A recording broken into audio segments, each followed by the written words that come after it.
I'm curious, take me through a typical use case, maybe even highlight, if you can say the name of one of your companies that are using the platform. What does it look like?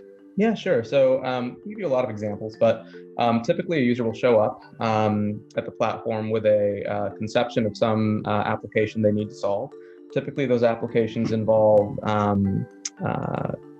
some series of views, either on web or mobile. So think login screen, authentication, a dashboard, connection to one or more APIs like Facebook and Instagram if it's a social application, or a number of third-party databases or internal CRMs if it's a business application. And they know they want to staple this machine together. We give them three ways to build applications. They can use a drag and drop web interface, which is kind of the simple, easy way. You grab some modules off the shelf. You say, let me put in my login screen. Let me put in my database and backend models.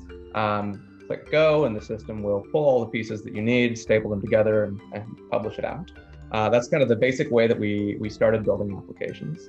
Option two, of course, if you need help, we've got a very active network community of software developers and product designers who work inside our ecosystem, who you can work with directly to build software and customize it using the platform.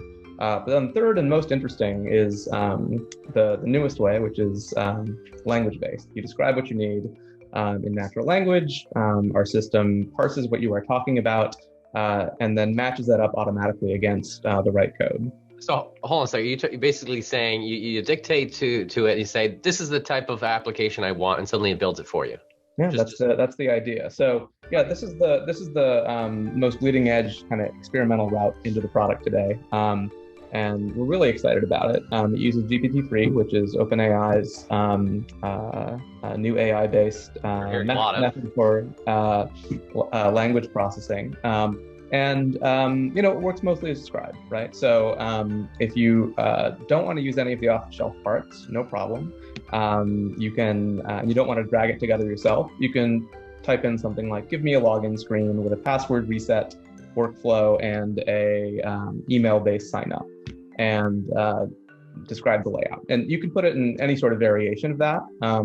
We feed it to GPT-3. GPT-3 tries two things: searches over our modules, or just tries to generate the raw code directly. And then you take your favorite version of it. It'll give you a few options and hit go.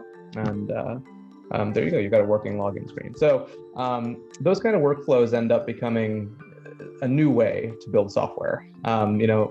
It's a big difference from how people have thought about software creation in the past, which is why we're really excited about that particular feature and workflow.